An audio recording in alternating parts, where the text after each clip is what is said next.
Boa noite, todo mundo. Acho que boa parte de vocês aqui não me conhece. Eu me chamo Maria Clara e hoje estou aqui conversando com meu sócio, o Luciano Norato. Boa noite, galera. Tudo bem? Tá todo mundo escutando direito Pessoal, agora? o pessoal tá entrando aí. Uhum, bacana. E aí, vou começar me apresentando, tá bom, gente? Eu acho que agora a conexão tá boa, o som tá bom, o convidado Luciano tá aqui. É, Eu sou Maria Clara, para quem não me conhece, eu sou formada em Química, minha formação é em Química. Eu me formei na Universidade Federal de Juiz de Fora. Inclusive, minha orientadora, minha ex-orientadora está aí, né, Renata. É, Eu também fiz mestrado pela mesma instituição. E depois, quando eu terminei o mestrado, eu fui para a Universidade Federal Fluminense e lá eu fiz o meu doutorado. E tive também a oportunidade de fazer uma parte do doutorado sanduíche.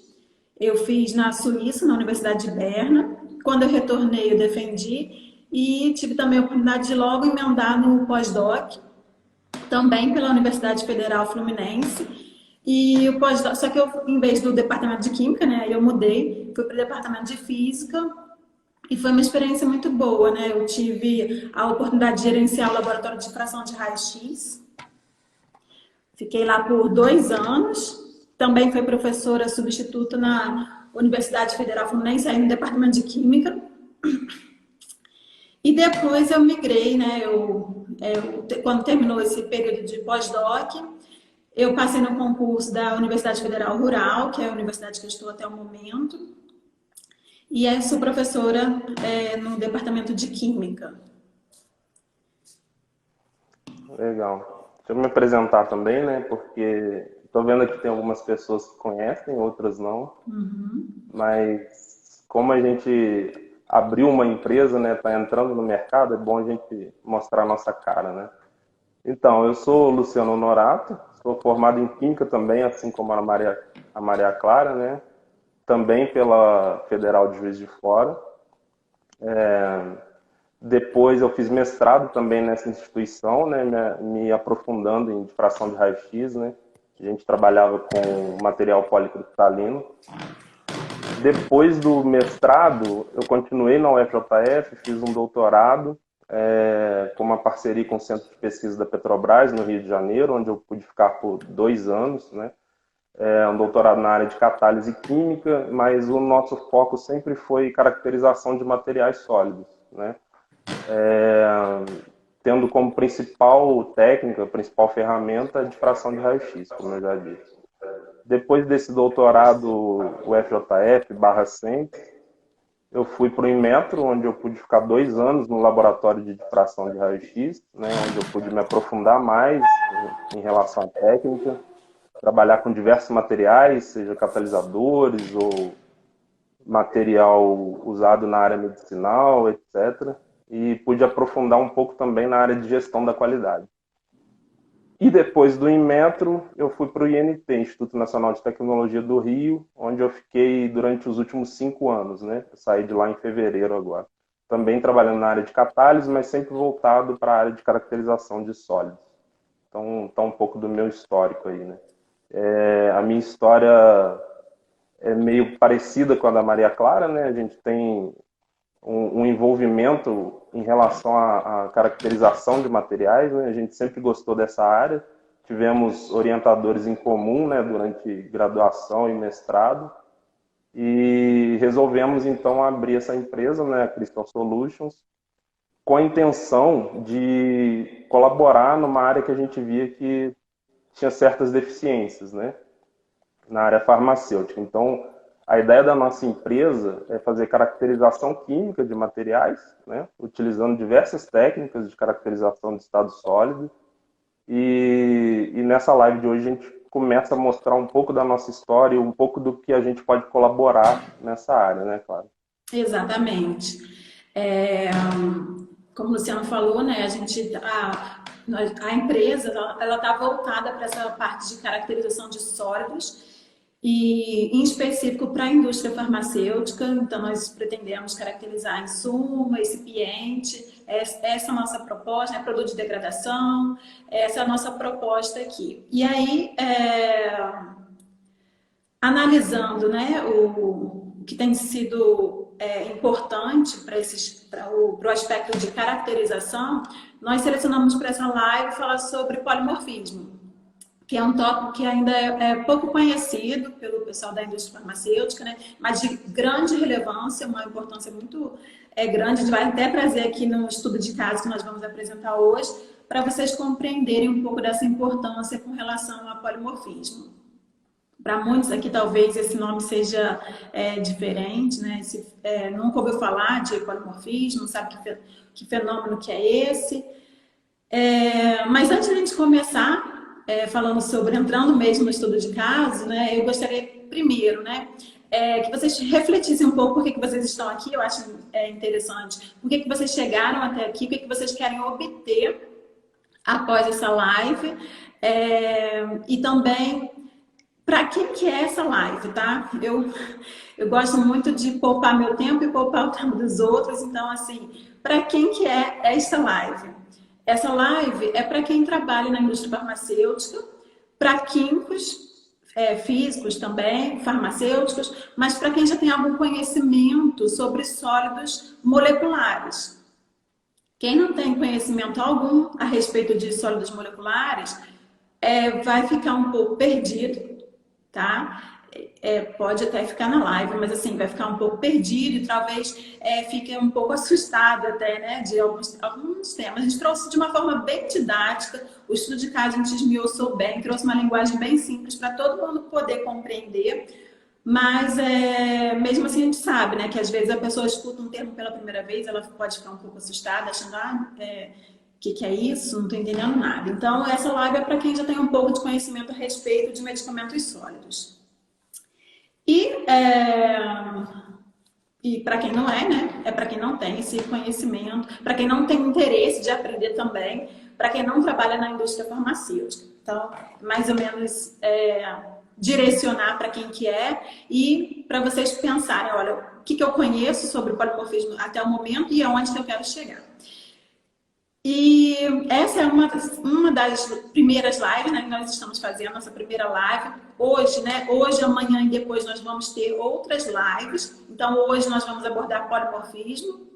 Na live de amanhã, nós vamos falar sobre estabilidade física e química. Nós vamos receber aqui na Crystal Solutions uma convidada especial, que é a Maria, da Spectra. Também é uma empresa de consultoria. E eles fazem parte de cálculo teórico. E na outra live, né, na live do dia 28, né, Luciano? Isso, na quinta-feira, né? Isso, Na quinta a gente vai receber a Denise Ricardo, né, que é CEO de uma consultoria também, da Brainlight, que trabalha mais focado para o aspecto regulatório, né, da indústria farmacêutica. É uma parceira nossa também. E espero que todo mundo goste, né? Espero que seja muito produtivo, que vocês levem muito conhecimento desse conjunto de lives que a gente fez uma seleção criteriosa. Então, vamos entrar, né, no estudo de caso que a gente trouxe aqui hoje. E uma pergunta para vocês. Alguém já ouviu falar do caso de polimorfismo da ABO? Responde sim aí no chat se alguém já ouviu falar.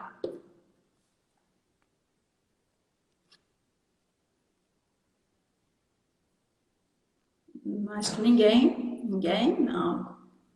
Alguém deve ter ouvido, ou não está lembrando. Ai, Renata. Então, esse caso, gente, pode falar, Lu. Não, tem algumas pessoas, poucas, né? Mas falar. Esse caso, para quem não sabe, né, para quem não conhece, em 1996, o laboratório, né, ABO, ele lançou no mercado um medicamento chamado Norvir. Esse Norvir, ele era um antirretroviral, utilizado então para o tratamento de... era um antirretroviral utilizado no tratamento do HIV, da AIDS, né? E aí, esse antirretroviral que eles colocaram no mercado, eles estavam comercializando, então entrou em 1996 e eles comercializaram até 1998. Quando chegou 1998, aconteceu, eles observaram que esse medicamento que eles estavam vendendo, ele parou de apresentar solubilidade. Ele teve a sua solubilidade diminuída drasticamente. E aí, ou seja, ele alterou a sua propriedade físico-química. E com essa alteração, o medicamento, né, a sua biodisponibilidade, ela diminuiu, ou seja, a eficácia do medicamento foi reduzida. Logo, os pacientes eles não estavam sendo atendidos por esse medicamento. E aí o laboratório ABO teve que remover o Norvir do mercado. E aí, aconteceu o seguinte, primeiro vocês ficaram curiosos para saber o que aconteceu, né? Porque eu vi que muitos de vocês nunca ouviram falar sobre esse caso, e aí eu espero que isso tenha gerado uma curiosidade para saber o que aconteceu, né? O que foi que levou isso. E tem dados também financeiros em relação a essa retirada do medicamento do mercado, né, Luciano? Então, a empresa gastou 200 milhões de dólares aproximadamente para desenvolver o medicamento, né, o Norvir. Uhum. E teve que tirar das prateleiras, né, depois de 2 anos. Vários lotes foram retirados da prateleira, interromperam a produção do medicamento. Essa retirada do medicamento das prateleiras causou um prejuízo de 250 milhões de dólares para a Aborto. Então, na soma, aí são 450 milhões de dólares investidos em um medicamento que deu errado, né? A gente vai entender depois o fenômeno, né? O que causou isso. O tema da live é polimorfismo, então todo mundo pode imaginar que houve a formação de um polimorfo daquele medicamento, né?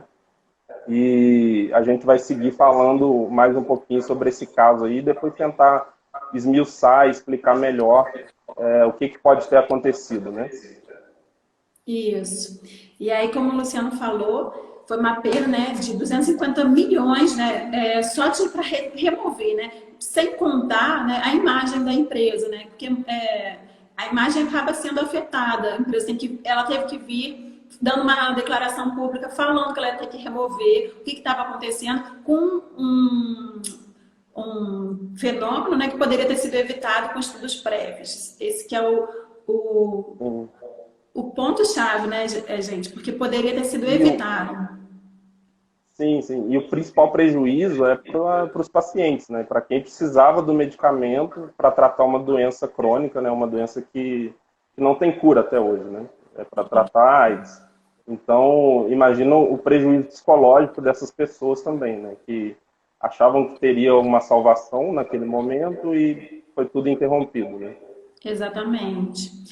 E aí, eles observaram esse fenômeno de diminuição de solubilidade na planta dos Estados Unidos e logo depois na planta na Itália. Então, assim, foi interessante, porque em espaços físicos distintos, né, nos Estados Unidos e na Itália, eles observaram quase que ao mesmo tempo a ocorrência dessa perda de solubilidade.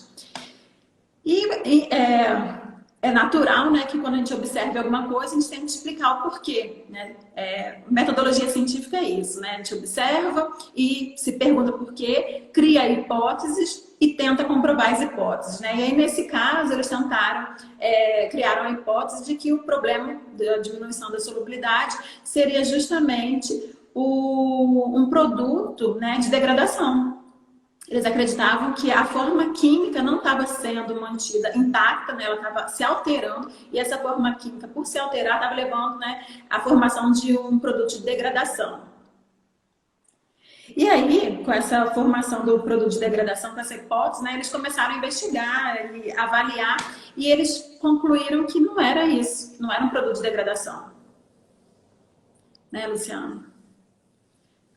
Então, o que foi concluído, né, é que se formou um polimorfo diferente. E o que é o polimorfismo, então, né? A pergunta que um tio meu me fez aqui 5 minutos antes da live começar. Então, o polimorfismo é um fenômeno que pode acontecer em materiais sólidos, né? Compostos com a mesma estrutura química apresentam arranjos cristalinos diferentes. Então, é um fenômeno que ocorre essencialmente em sólidos, onde a gente tem um material com uma composição química bem definida, a gente conhece esse material, Mesma só que na composição hora de química. Isso. Só que na hora dele se arranjar na forma sólida, ele pode se arranjar de maneiras distintas. Então, quando você tem arranjos distintos, você tem reatividade diferente, você tem propriedades físicas e químicas diferentes, né? Exatamente. No caso da ABO, a propriedade físico-química diferente foi a solubilidade. O material formado era pouco solúvel, então ele não cumpria o requisito que ele tinha que cumprir, que era atuar como um antirretroviral. Sim, para quem tem acompanhado, né, os posts da Crystal Solutions lá no Instagram, semana passada nós colocamos, até aqui no Instagram mesmo, nós colocamos um post falando, fazendo uma analogia para que fique mais fácil de compreender esse fenômeno, né, o fenômeno de polimorfismo. Então imaginem o seguinte, que você tem, então a gente está dizendo que a constituição química é a mesma. Então, o medicamento estava sendo produzido antes com um certo IFA, ele tinha um certo constituição química, que era a mesma do que eles observaram posteriormente, que perdeu a solubilidade. Mas o que variou foi o arranjo sólido. E aí, para a gente entender esse arranjo sólido, a gente faz uma analogia com a parede. Então, imagine uma parede assim, constituída de tijolos e se você colocar um tijolo em cima do outro, ele vai ter um arranjo. Se você colocar um tijolo transladado em relação ao outro, você vai ter um outro arranjo. E aí, essa parede, quando a gente olha, né, a gente visivelmente vê que o arranjo é distinto. Esses arranjos não são iguais. A mesma coisa acontece quando a gente fala de sólidos moleculares, né? No sólido molecular, o que acontece é que, dependendo de como essas moléculas se empacotam, elas vão apresentar... eu acho que o Luciano caiu, gente. Elas vão apresentar arranjo distinto. Então, por exemplo, a mesma coisa que a parede. Um sólido, né? Quando você muda a sua forma, ele vai apresentar um diferente arranjo e, por isso, esses dois sólidos que têm arranjos distintos, eles têm propriedades físicas distintas e a gente chama esses dois sólidos, né, de polimorfos. Então, poli de várias e morfos de forma.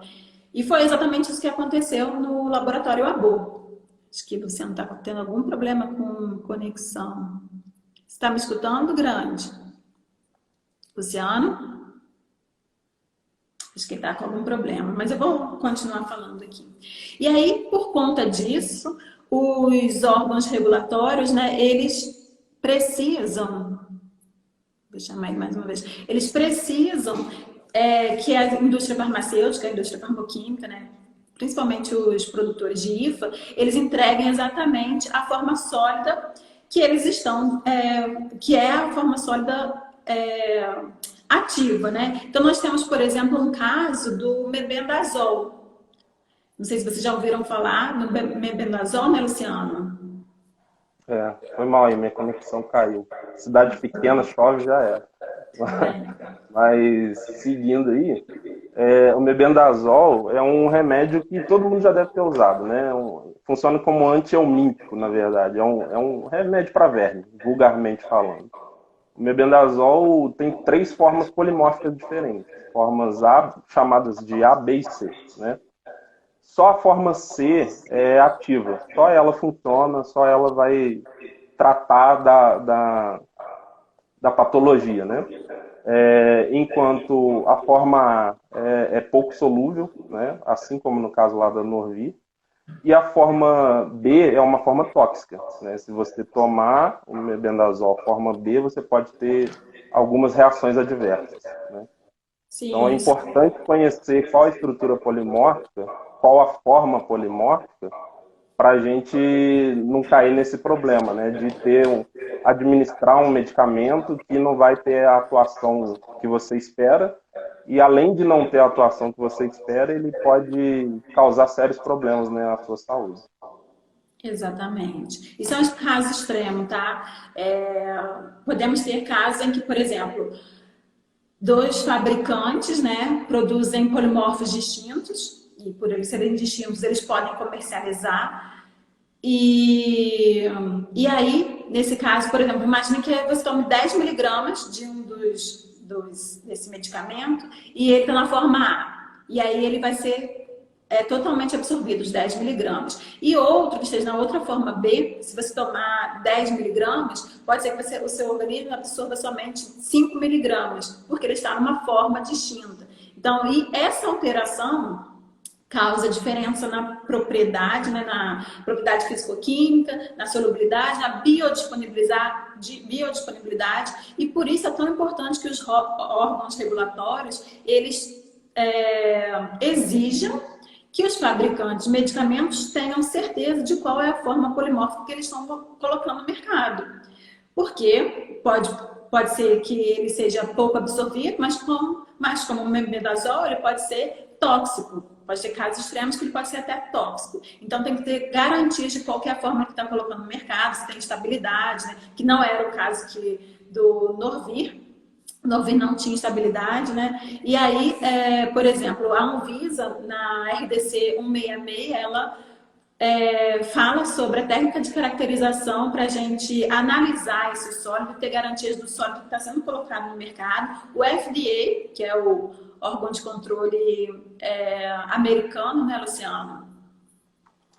O FDA define uma técnica de caracterização como sendo essencial, né, para diferenciar polimorfos, que é a difração de raio-x, que é a técnica que a gente está acostumado a trabalhar há alguns anos, né? Uhum. Só que antes de entrar nisso, é legal falar também que a Anvisa tem uma resolução, né, a RDC 359, de 2019, 2020, se eu não me engano, fala sobre o DIFA, né, o dossiê de insumo farmacêutico ativo, né? Então, nesse documento, na verdade é um documento que mostra, a farmacêutica tem que mostrar nesse documento que aquele material tem polimorfos ou que não tem polimorfos, então ela tem que comprovar a eficácia daquele medicamento a partir de algumas caracterizações, né?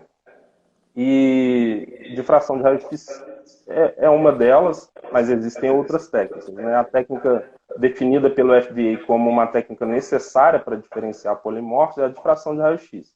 Então, em que consiste essa técnica, né?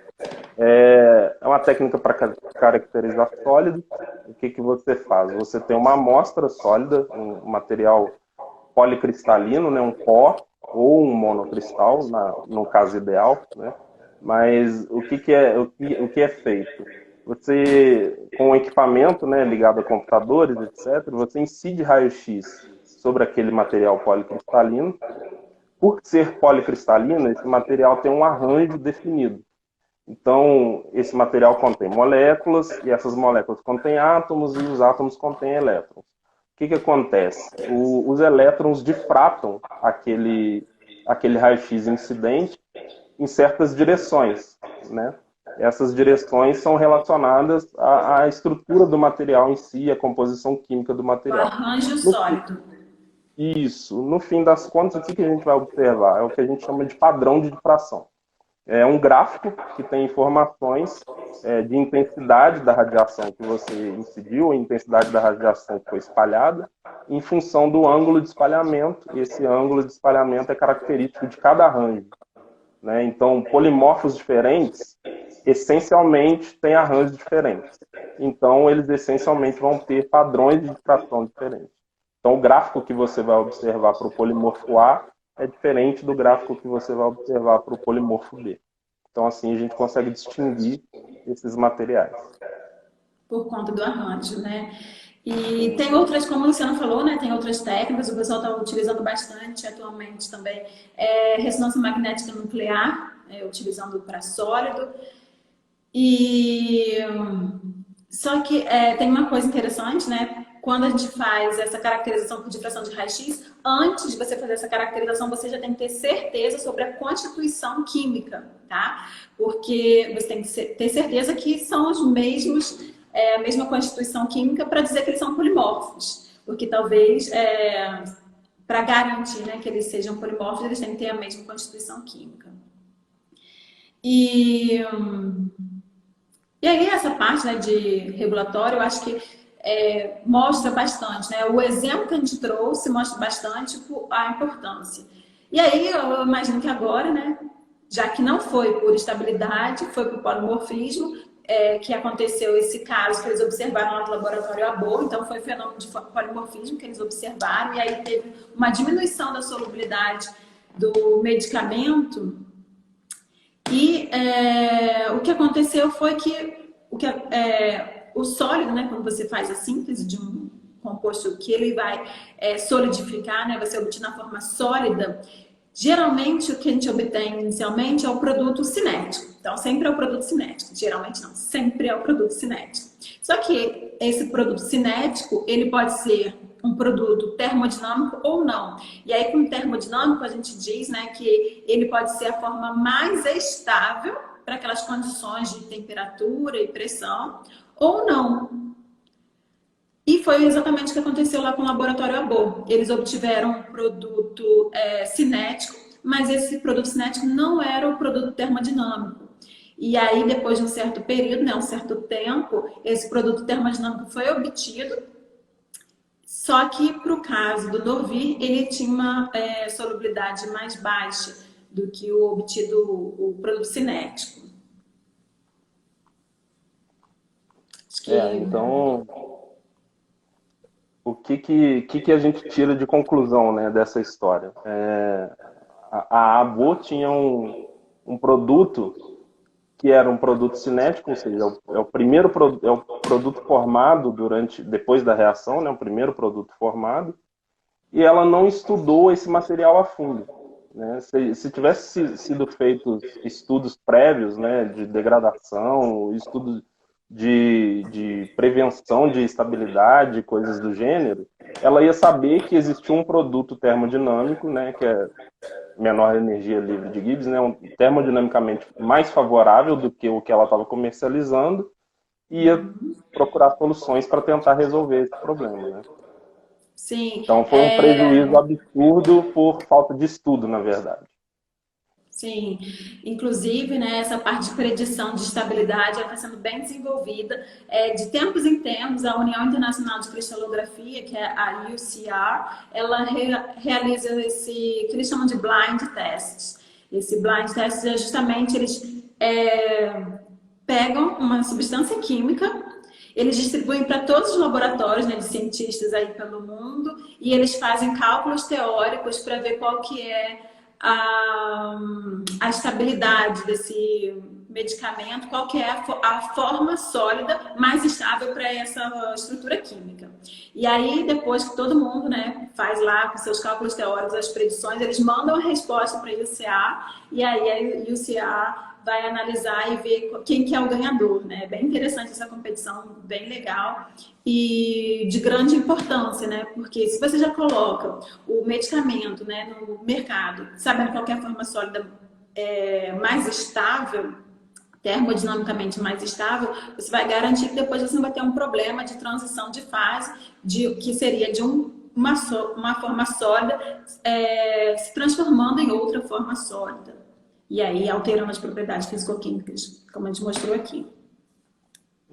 Esse exemplo, né, esse estudo aí do caso ABO, mostra como é importante dentro de uma indústria farmacêutica não existir barreiras, né? É importante demais a área da pré-formulação, formulação, desenvolvimento, regulatório, todo mundo trabalhar com o mesmo foco, né, com os mesmos objetivos, para evitar esse tipo de problema, né? Porque no caso deles foi um prejuízo absurdo, né? Como eu já disse, quase 500 milhões de dólares aí por um medicamento que, se tivesse tido um pouco mais de dedicação, né? A gente não sabe quais eram as condições da época, mas um pouco mais de dedicação ao estudo, né, da estabilidade, poderia ter sido evitado. Né? Sim. Bom, gente, eu acho que deu para ter um panorama sobre a parte de polimorfismo, né, Luciana? Você tem mais alguma coisa a acrescentar aqui? Não, eu acho que as pessoas que ficaram interessadas no assunto, né, tem mais 2 dias aí de lives com nossos parceiros. Tem que deixar disponível aí também, a gente tem um site que as pessoas podem nos acompanhar, que é o Isso. www.crystalsolutions.com.br e as redes Para quem sociais. para todos vocês, né, gente, que quiserem continuar essa conversa com a gente, que quiserem também saber um pouco dos nossos serviços, podem entrar em contato com a gente através das redes sociais, né, do LinkedIn, Instagram. No próprio Instagram, se vocês virem lá no Linktree, tem também redirecionamento para o WhatsApp, então vocês podem entrar em contato com a gente através do WhatsApp, ver nossas redes sociais. Complementando, né, e aí para finalizar também, por que desse conjunto, dessa live de hoje, né, nós vemos que tem muita deficiência no conhecimento sobre polimorfismo. E nesse momento de coronavírus, né, estamos todos de quarentena, a gente viu a importância do desenvolvimento da indústria farmacêutica. Isso já é um plano governamental de desenvolver a indústria farmacêutica, fortalecer a indústria farmacêutica brasileira. E a gente espera que, frente a esse fenômeno, né, que a gente ficou muito refém de importar matéria-prima, né, insumo de... A gente é muito refém, infelizmente, né? Tem muita indústria. A Anvisa já fez um levantamento das indústrias farmacêuticas que nós temos aqui, mas nós acreditamos que nós vamos... existe um plano, né, de melhorar fortalecer a indústria farmacêutica. E aí, com isso, né, a gente acredita que mais pessoas com formação nessa área farmacêutica vão ser demandadas. E nós estamos, então, aproveitando essa demanda para oferecer um curso em relação ao polimorfismo. Então, esse curso vai ser oferecido pela Crystal Solutions nos dias 22 e 29 de maio. Então, quem tiver interesse em fazer esse curso, e lá, né, a gente vai abordar vários aspectos. Aqui foi uma live bem curtinha. E lá vamos abordar aspectos teóricos, um pouco mais aspectos práticos também. A parte de cristalização, como é que a gente faz para obter essa parte, o sólido em uma forma ou em outra forma. Nós vamos abordar vários aspectos nesse curso. E quem tiver interesse, já tem no Instagram mesmo, já tem o link para o curso, vocês podem fazer a compra. Ele está sendo vendido através do Hotmart, mas nós vamos oferecer o curso através da plataforma Zoom. E eu acho que basicamente é isso. Mais alguma coisa a apresentar, Luciano? Não, acho que não. Acho que é só agradecer o pessoal que nos acompanhou aí, perdeu meia horinha da sua noite aí de descanso, mas espero que tenha contribuído aí para pelo menos abrir os caminhos, né? A gente, como eu sempre falo, né? A gente não sabe de tudo, mas o pouco que a gente sabe, a gente tem que compartilhar, né? A gente está aqui para colaborar, né? Com quem tiver interesse de colaborar, quem tiver interesse de aprender um pouco mais sobre o assunto. E a gente está aqui para aprender também, aberto a críticas, sugestões, e estamos juntos aí. Com certeza. Faltou falar também, né, gente? A Crystal Solutions está trazendo um produto de inovação. A gente oferece cursos, oferecemos a parte de análise de química, que é o forte da Crystal Solutions, né? A análise química de sólidos, de medicamentos sólidos, e também nós estamos trazendo um produto de inovação para essa parte de polimorfismo. Então, quem estiver interessado, entre em contato com a gente, que a gente pode explicar um pouco mais para vocês. Acho que é isso. Eu também gostaria de agradecer a todo mundo que esteve presente aqui. Vi que vocês comentaram aqui, desejaram sucesso para a gente. Muito obrigada, gente. A gente espera contar com todos vocês ao longo dessa caminhada e podem contar com a gente também.